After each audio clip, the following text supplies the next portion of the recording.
இல்ல புரியல.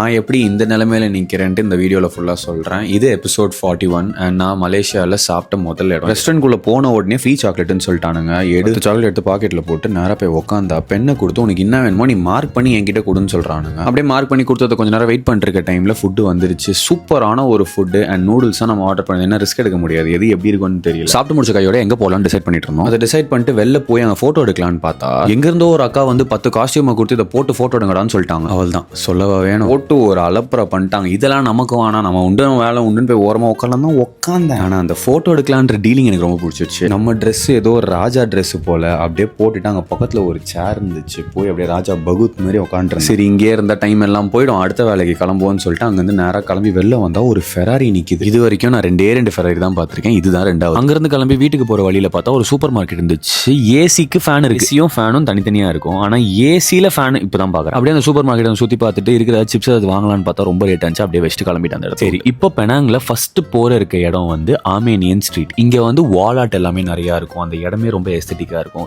சுருக்கமா சொல்லணும்னா ஒரு பிரெஞ்சு காலனி இன் பாண்டிச்சேரியே ரொம்ப பெருசா இருக்கிற ஒரு இடம். ஸோ நானும் என் கேமராவை கட்டிட்டு நேரம் அந்த இடத்துக்கு போய் ரீச் ஆயிட்டு அந்த இடத்த வளைச்சு வளைச்சு வளைச்சு வளைச்சு வளைச்சு வளைச்சு போட்டோ எடுக்க தொடங்கி. எவ்வளவு நேரம் போட்டோ எடுத்துட்டு இருந்தேன்னா எங்கெல்ல வந்து பாதி பேர் என்னை விட்டுட்டு வேற அடுத்த இடத்துக்கு போயிட்டாங்க. நானும் அந்த இடத்துக்கு போயிட்டேன். இது சூஜெட்டி. இது வந்து ஒரு வாட்டர் பாடியிலேயே இருக்கிற ஒரு மார்க்கெட். அந்த மார்க்கெட்ல சுத்திட்டு இருக்க போய் ஒரு அருமையான சன்செட் ஆயிட்டு இருந்துச்சு. சரி இப்போ பசிக்க தொடங்கிடுச்சு, எங்கேயாச்சும் போய் சாப்பிடலான்னு பார்க்குறப்போ இந்த கடையை கண்டுபிடிச்சோம். இது ரொம்ப வருஷம் ஓல்டான ஒரு ரெஸ்டாரண்ட் போல. அந்த ரெஸ்டாரண்ட்ல போய் ஒரு இடத்த பிடிச்சிட்டு உட்காந்தோம். ரொம்ப ஹைப் கொடுத்தாங்க. ஆனால் மெனுவை பார்த்தா நம்மளுக்கு எதுவுமே புரியல. சரி அவங்ககிட்டே கேட்டு இந்த டிஷ்ஷை தான் சாப்பிட்டேன். கேமரா கரெக்டாக இருக்குதுன்னு நினச்சேன். இந்த லட்சணத்தில் எடுத்துருக்கு. அவ்வளோதான், இதோட வீட்டுக்கு போயிடலாம் அப்படின்னு தான் நினச்சேன். இந்த ஊரில் நைட் ஆனாலே பைக் எடுத்துட்டு டரு டரு டரு டருன்னு சுற்றிட்டு இருந்தானுங்க. அதை அப்படியே வேடிக்கை பார்த்துட்டே டேயை முடிச்சுக்கிட்டோம். நான் உங்களை நாளைக்கு இன்னொரு வீடியோவில் பார்க்குறேன். ஏன்னா நாளைக்கு பெனாங் ஹில் போகிறோம். ஃபாலோ பண்ணி வச்சுக்கோங்க.